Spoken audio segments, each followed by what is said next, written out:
Hey everyone, welcome to Premium Learnings. My name is Neha, and in this lesson, we are going to talk about types of database management system. Subscribe Premium Learnings YouTube channel and click the bell icon to receive updates about videos for your career growth.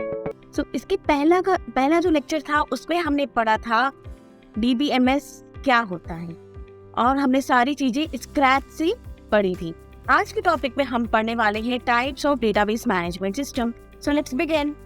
So we have basically 4 types of DBMS: hierarchical database management system, network database management system, relational and object oriented database management system. So let's discuss about them one by one. So hierarchical database system क्या होता है? It's like a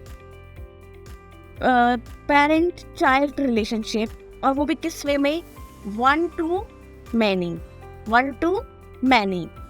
So आपने देखा होगा हमेशा जो folder structure होता है हमारे कंप्यूटर में वो भी इस टाइप का ही स्ट्रक्चर होता है. इवन हम यदि कॉन्फ़िगरेशन सेटिंग्स की बात करते हैं तो वो भी हायरार्किकल फैशन में ही होती है. इसके ना कुछ एग्जाम्पल्स होते हैं, like we used mostly in industry this kind of DBMS.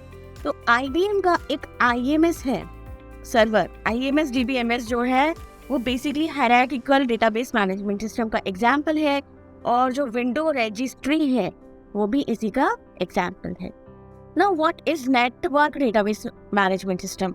Networking से आप क्या समझते हैं? मीन्स बहुत सारे लिंक्स होते हैं, वो अलग नोड से कनेक्टेड होते हैं. सारे नोड से वो किस फैशन में होते हैं? Many to many. मतलब जब हमारे पास डेटाबेस है, यदि वो कॉम्प्लेक्स डेटाबेस है तो हम बेसिकली यूज करते हैं मैनी टू मैनी रिलेशनशिप. और इवन यदि डेटाबेस हमारा कॉम्प्लेक्स उतना नहीं है तो we prefer 1 to 1 also. And data is organise like a graph structure. उसको हम यदि एग्जाम्पल से बताएं तो RDM सर्वर जो है वो इसका एक बहुत अच्छा एग्जाम्पल है. और इसको यदि मैं एक एक्सप्लेन करूँगी कैसा होता है नेटवर्क डेटाबेस मैनेजमेंट सिस्टम, तो लेट्स अंडरस्टैंड हियर. सपोज एक कॉलेज है. कॉलेज में क्या हो सकता है? फैकल्टीज भी हो सकते हैं, डिपार्टमेंट भी हो सकते हैं. हर एक फैकल्टी सपोज हो सकता है कोई कंप्यूटर से है, कोई IT से है, कोई सिविल से है. तो हर एक फैकल्टी, हर एक डिपार्टमेंट से कंसर्न रहेगी. यदि एक फैकल्टी है कंप्यूटर से तो अकाउंट सेक्शन भी इसमें भी उसका काम पड़ेगा, एडमिन में भी पड़ेगा, और लैब्स भी वो यूज़ करेगा. तो इस टाइप से जो स्ट्रक्चर है ये मैनी टू मैनी स्ट्रक्चर है, और हम इसको ग्राफ से भी रिप्रेजेंट कर सकते हैं.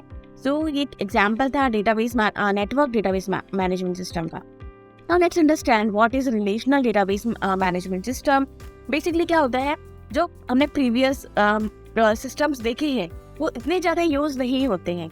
जो हम मेनली यूज़ करते हैं वो होता है वो रिलेशनल डेटाबेस मैनेजमेंट सिस्टम ही होता है, जो कि एक टेबल के फॉर्मेट में डेटा को स्टोर करता है, जिसमें कुछ रोज होते हैं एंड कॉलम्स होते हैं. वो कैसा होता है वो मैं आपको बताती हूँ. सपोज एक टेबल है मेरे पास, और suppose I want to store data of Facebook. ठीक है, हम जब भी रजिस्ट्रेशन करते हैं फेसबुक में तो क्या होता है, आपका फर्स्ट नेम पूछा जाता है, लास्ट नेम, आपकी age, gender and so on. तो जब एक डेटा हम फीड करते हैं तो वो फेसबुक के डेटाबेस के अंदर फीड हो जाता है. किस टाइप में? टेबल के फॉर्मेट में, मतलब रोज एंड कॉलम के फॉर्मेट में. और ये जो सारे हैं ये क्या होते हैं? ये एट्रीब्यूट्स होते हैं, इनको हम एट्रीब्यूट्स बोलते हैं.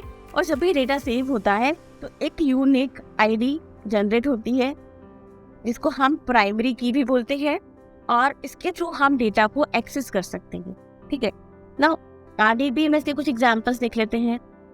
जैसे कि ऑरेकल है, ऑरेकल कॉर्पोरेशन का आपने भी कई बार यूज़ किया होगा. इसके अलग अलग वर्जन हैं हमारे पास, 11, 12 एंड सो ऑन आते रहते हैं. MySQL हो गया, DB2 ये IBM का डेटाबेस सर्वर है. तो ये होते हैं relational database management system. Now if I talk about object oriented database model, तो इसमें क्या होता है कि डेटा ना स्टोर होता है in form of object. Suppose एक ऑब्जेक्ट है, उसके फॉर्मेट में डेटा स्टोर हो जाता है, और we can store attributes of object. अब एट्रीब्यूट्स और ऑब्जेक्ट्स क्या होता है? सपोज मेरे पास एक कार है. ठीक है, सपोज ये हमारे पास एक कार है, और मुझे इस कार क्या हो गई, मेरी एक ऑब्जेक्ट हो गई, और अब मुझे इसका एट्रीब्यूट सेव करना है। तो इसके क्या एट्रीब्यूट्स हो सकते हैं, इसका कुछ नेम हो सकता है, कंपनी नेम हो सकता है, कुछ सीरियल नंबर या रजिस्ट्रेशन नंबर होगा, इसका कलर हो सकता है इसका, ठीक है, कुछ ब्रांड की इसकी से टाई अप हो सकता है। तो बहुत सारी चीज़ें, there are lot many things to store in a database. तो इनको हम बोलते हैं, ये सब क्या है, ये हमारे एट्रीब्यूट्स हैं। तो इस टाइप से हम डेटा को स्टोर करते हैं इस मॉडल में। और कई बार object oriented database management system को हम object oriented relational database model भी बोलते हैं। तो क्या होता है उसमें, रिलेशनल टेबल्स जो है हमारे पास, या फिर रिलेशनल डीबीएमएस है, उसकी क्वालिटी भी इसमें आ जाती है। एंड ऑब्जेक्ट ओरिएंटेड में जो भी मेथड्स हम यूज़ करते हैं वो भी आती है। तो अब रिलेशनल में कौन कौन सी मेथड्स यूज़ होती हैं, जैसे कि ट्रांजैक्शन, सिक्योरिटी, कंकरेंसी, ये सारी चीज़ें हमें प्रोवाइड कर देता है। एंड ऑब्जेक्ट ओरिएंटेड की यदि हम बात करेंगे तो हमें data abstraction, inheritance and encapsulation जैसी जो प्रॉपर्टीज़ हैं वो भी यूज़ करने को मिलती है। ये इतना ज़्यादा इम्पॉर्टेंट तो नहीं है ये वाला डेटाबेस मैनेजमेंट सिस्टम, बट फिर भी इंटरव्यूज़ में बहुत बार पूछा जाता है, क्योंकि हम हमेशा ऑब्जेक्ट्स पर डील करते हैं, ऑब्जेक्ट्स के ऊपर ही काम कर रहे होते हैं। और सबसे ज़्यादा जो पॉपुलर है वो कौन सा है, RDBMS,